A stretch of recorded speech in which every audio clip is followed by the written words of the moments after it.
Nina benkashana kaMenzi yaphuza umlaza ngameva nina bendlondle nophapha ekhanda enhlana sezantsi efundazweni zethu zonke ekhona eNingizimu Afrika. Siyabingelela igama lohlelo ke izimpande ezama-Afrika, igama lami King Sichaka ngolapha kaLuqa. Ngihleli nani ke la ohlelweni zona ethule uhlelo lunjengoba lunjalo, sidingida indaba zinjalo, sikhulume nabantu, sihlubudlu bekhasini, sizwe nje ukuthi abantu yini abasiphathele yona, yini abayidingayo, yini le sibakhathazile yenza ukuthi babone uKing Sichaka la bazokhuluma naye. Sanibona nengane zakuthi asibingelele.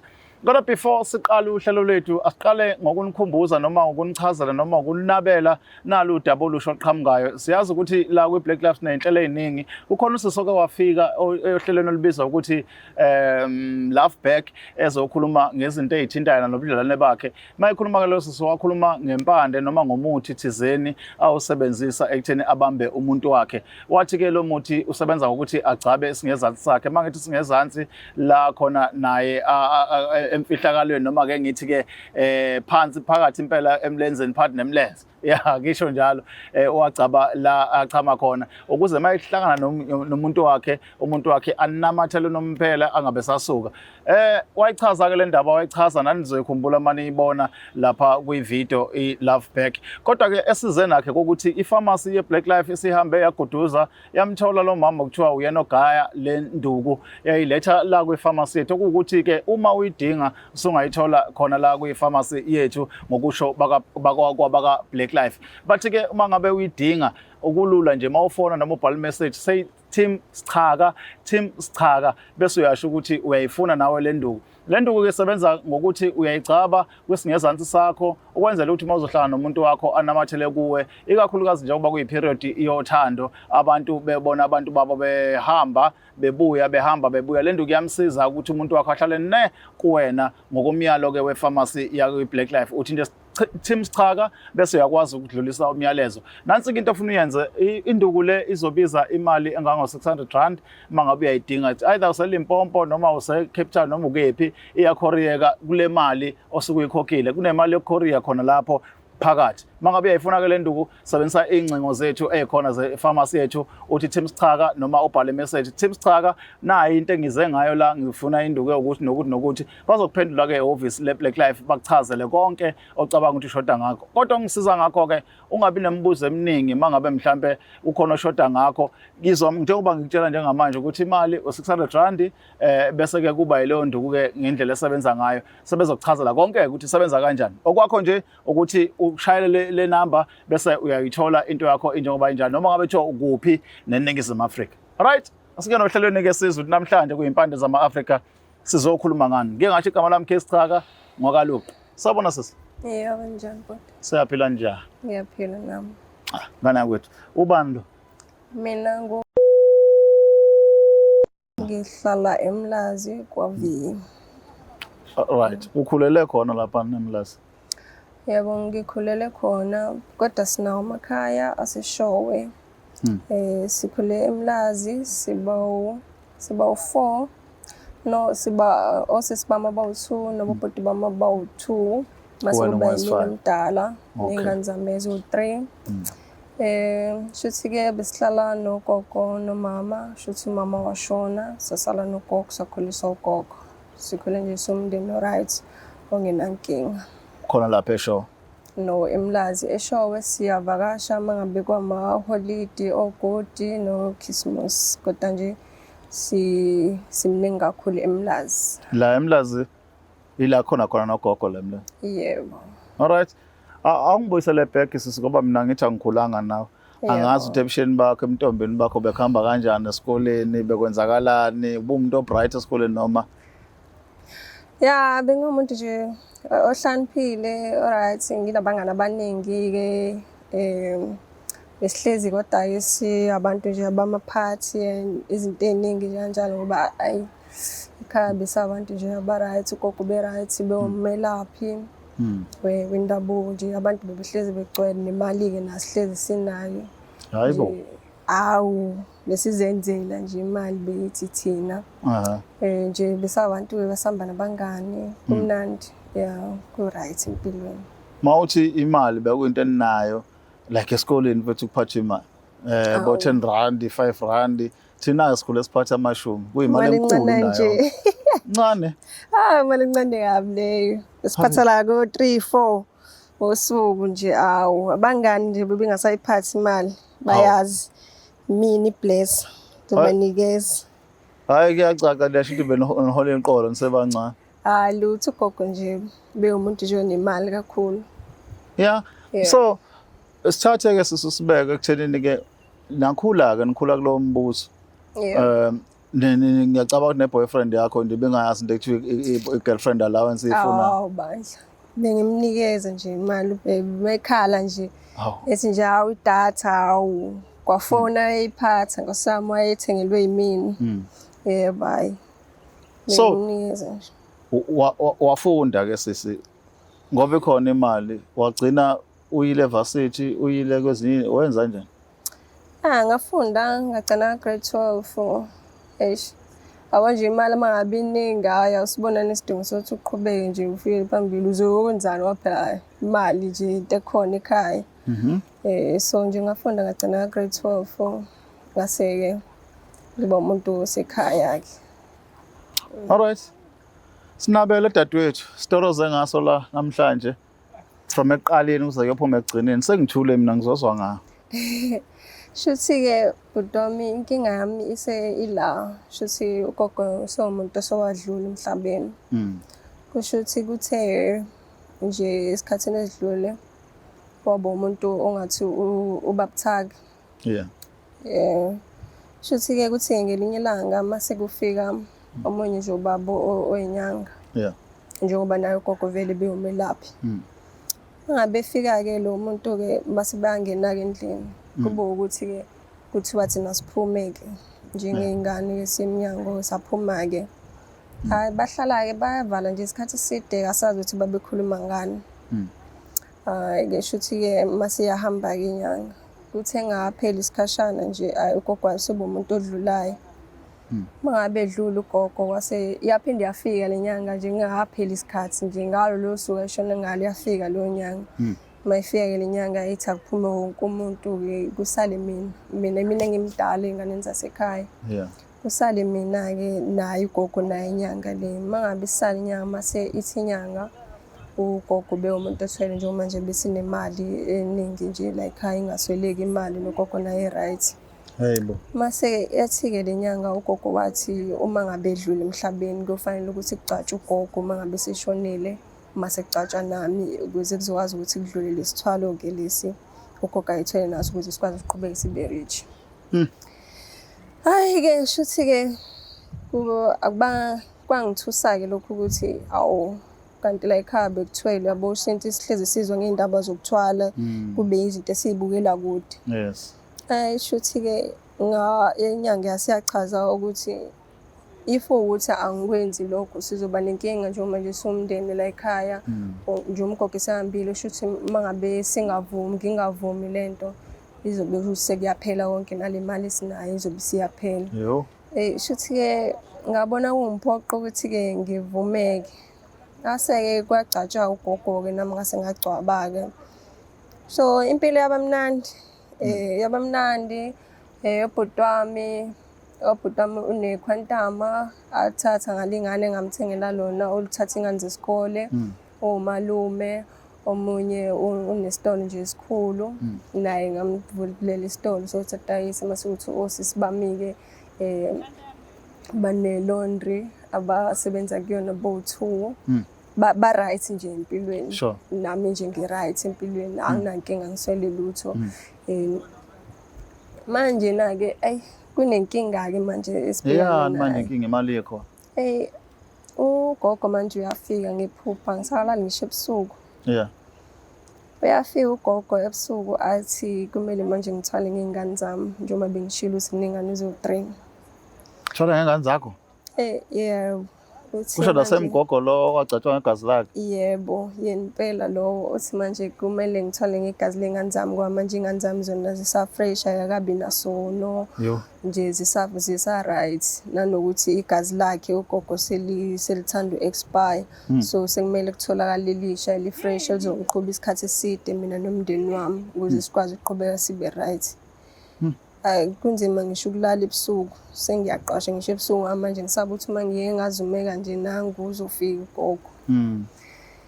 Manje-ke angazi ngasizakala kanjani ngoba phela nobaba lezi ngane lezi ubaba o-right usupportive ngayo yonke. Ubaba nje o-right usupportive ngayo yonke indlela. Wenza sure ukuthi ukhona ey'nganeni nje uyayithanda nami ngiyayithanda iy'ngane zami. Akuvumi ukuthi ngingavuma ukuthi zenzeke into enjalo. Manje nginenkinga enkulu angazi ukuthi ngingasizakala kanjani.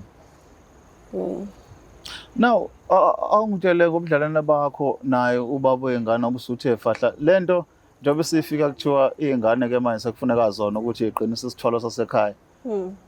Mawubuka wena enhlizweni yakho ubheka ubaba oyizala njengoba usho ukuthi umuntu oyilungele supportive futhi. Uma ngahlazi ukuthi all along wena uphila vele ngento enokuthwala phakathi. Engaphatheka kanjani beside ukuthi manje sekufanele kufike ingane? Kungaba nzima kakhulu angazi mhlawumbe ngicabanga ukuthi engangishiya nokungishiya ngoba as much as engayena umuntu osontayo kodwa akayena umuntu okholelwa kulezi ndaba zokuthi kuyathwalwa and stuff. Ubaba nje akekho rich kodwa wenza sure ukuthi izingane ezikudingayo uyayinikeza ngaleyo ndlela yena akwazi uku-afforda ngayo noma nami ngikwazi vele uyi-affordela since nginayo imali ngi-right. So nje kungaba nzima kakhulu kubaba wazo because uyayithanda kakhulu ingane zakhe. Alipheli nje usuke engayibhekanga noma singahlali ndawonye kodwa nje alipheli usuke engayibhekanga iy'ngane zakhe. So nje kuba into enzima kakhulu. Ngesikhathi kufike ekuthenini mhlambe nabantwana uvele usesimeni sokuthi wena usubambe ekhaya bonke abantu babheke wena. Isithwalo sakho shothi asikuvumeli ukuthi uhambe uyogana noma mhlambe kwaba i-decision yakho ukuthi ufuna ukuhlala ekhaya ngoba ngiyazwa isithwalo sakho uxoxa ngoba wena uxoxa ngomuntu eningahlali ndawonye kodwa ney'ngane esitile. Yini yakuvimba ukuthi nishade naye? Manje inkinga phela ukuthi umsebenzi wami lo engawushiyelwa ugogo usekhaya. So angikwazi ukuthi ngingaphuma ngihambe ngiyohlala kwenye indawo. Kumele ukuthi ngihlale ekhaya ngoba isigodlo sisekhaya lami ngasishiyela ugogo khona. Manje asimuviki akwazi ukuthi ngingamuva. So kwaba isinqumo sami ukuthi ngihlale la ekhaya ukuze ngikwazi ukuqhuba kahle leli bhizinisi leli enginalo. Manje uyena uyafika nje ngokuzosibheka nokuzosivashela masina iyahamba yohlala emzini wakhe nayo. Uthando lwakho ney'ngane zakho lungakanani? Ngibuza ngenxa yokuthi njengamanje uyabonakala ukuthi ukhathazekile ngoba isithwalo sasifikela. Before lesithwalo besingafuni lutho ngaphandle ukuthi wena wagcatshwa nje ngegazi likagogo laphila kuwena kuyimfihlo yakho nakhona ukuthi uthwele. Abakwena bayazi lona. Baba sisomdala nje owenza sure ukuthi ba-right. So uthando lwakho ey'nganeni njengoba sekufike isigaba sokuthi sekudingeka iy'ngane. Lungakanani relationship yakho nje ney'ngane zakho uma uyibheka? Uyakhona ukuphila ngaphandle kwazo? Kunzima bhuti, kunzima. Ngifuna ukuqamba amanga, kunzima kakhulu. Kunzima nje. Sengicabanga nokuthi angazi noma ngithole yona yini lo nyanga kodwa nje kunzima. Angiziboni nje ngiphila ngaphandle kwey'ngane zami. Ikona lokhu kwenza ukuthi kube nzima kakhulu. Nokuthi phela uma ukuthi ngiyadecide ukuthi ngiyaqunga isibindi angazi kanjani. Sizoba nenkinga ekhaya ngoba phela si-right sinazo zonke lezi zinto esiy'dingayo ngenxa yayo lesi sithwalo. Manje uma ngabe ukuthi sengithi hhayi angivumi ney'ngane zami kuzoba nenkinga. Kodwa futhi nakhona angikwazi ukuvuma ney'ngane zami ngoba manje kunzima. Ziyiyona yonke. Ziyiyona yonke. Nakubaba wazo nakhona angingachaza ngithini nje. Yabo eyithandanga iy'ngane zakhe nganzima kakhulu. Wena kwesekuqaleni lento yokuthwala wawungayikhethelanga, right? Lutho cha. Yini yangiphintshele khona exactly ukuze uvume le nyanga ukuthi ithi ifaka leli igazi ngoba wawungazi gogo uthwela ngini. Waze ngoba seshonile sekufike le nyanga sizokuchazela ukuthi yini yenza ukuthi kukhishwe abantu kusale wena. Yini yabasenhlizweni yakho ukuthi mangayenzi lento ngoba ngilahle 1 no 2 no 3 yini yakwenza wayibophezela ukuthi masuyibuka manje ukuthi okube ngakhetha kangcono kuna before? Ukuthi sisabancane kakhulu impilo engekho right kahle. Sasabantu abangaphili kahle hle. So emva kokuthi kushone umayo, ugogo bese eseba yilo mlaphi-ke ayewoyi. So emva kwalokho impilo yaba yinhle kakhulu. Manje into eyangiphintshela ekhoneni kuyona leyo ukuthi ngacabanga ukuthi if ngingayivumi lento kushuthi sobuyela kusona lesa simo esasisona sisabancane kanjalo. Ngase ngabona ukuthi noma kunzima nanokuthi yayingekho into eyayitheni eyayikhona ngaphandle kokuthi ngangizogcatshwa kuphela. Mase yonke into iba right sibancane ngakubona kulula kanjalo. Inkinga isiqala lapho ugogo-ke esifuna lezi ngane zami esethi-ke kuzoba inyanga kudlule 3 months ngiphinde kube enye ingane, kudlule 3 months kuphinde kube enye ingane. Yini yakwenza wabona kubalulekile laba kwena abanye bavula amabhizinisi ahlukile aseceleni? Wawusabani? Khona into oyibuka ukuthi mhlambe awufuni bawele kuyona? Usuke wayinika isikhathi sokuthi mhlambe ngelilanga ubahlebele ukuthi kwenzakalani kahle kahle la njengoba imali ekhona nje? Ngiye ngifise kona ukubaxoxela kodwa manje kube ukuthi ngizosiqala ngakephi lesi story esikanje. Into eyenza ukuthi ngibavulela amabhizinisi ukuthi ngangifuna babe right, bangabi abantu ukuthi bazocela kumina ngaso sonke isikhathi, bakwazi ukuthi bazenzele. Nanokuthi-ke nginethemba lokuthi mhlasimpe uma ngabe sengidlulile mina bakwazi ukuthi bona baqhubeke babe nento abasala benayo. Empilweni. Alright, babukeli be-Black Life TV emakhaya, niyamuzwa udadewethu ekhuluma la ukuthi udaba lakhe sensitive kangakanani, luqale kahle lumnandi, ilula yonke into njengoba eshintshe igazi nje kuphela lifake kuyena likagogo. All along ukuthi izinto behamba kahle futhi eyibona imali ingena. Kungekho lutho olunzima. Inkinga siqala mase kufanele-ke asebenzise abantwana bakhe. Asazi-ke nawe umzali ekhaya, nawe umalume ekhaya, nawe ungumama ekhaya, uyayifila lento ayizwayo ukuthi uma kuthiwa sekuza kubantwana bakho ungenza njani, ngoba into anayo manje ukuthi akazazi ekugcineni ukuthi kufanele enze njani. Akazi noma mhlawumbe ufuna atshele abantu bakwabo ukuthi kunesimo esikanje noma avume ney'ngane zakhe, kodwa uma evuma ney'ngane zakhe uzothini ngomuntu oyizalayo kubaba wazo athi unekhe uyayinakekela iy'ngane zakhe ngendlela eseqophelweni eliphezulu, unomusa ngale ndlela emangalisayo. Umi-ke esenta usisi. Kodwa-ke angibuze lo mbuzo wokugcina kuyena ukuze ngithole kuwena dadewethu ukuthi njengamanje ufuna kwenzekeni, khishwe isithwalo kuwe noma wena uthi abanikezwe indlela ukuthi ungadila kanjani nenye into engcono nokuthi ubulawa abantwana bakhe, khona kuphi ofuna ukwenzekela?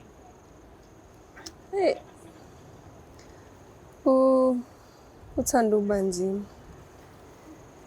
Angazi ingaba khona indlela yokuthi mhlawumbe kushintshe indlela ugogo enza ngayo, mhlawumbe kungabi iy'ngane, angazi mhlawumbe. Uphi lo mlaphi wendabuko lo wayekucabile? OkaMhlaba uyalingana.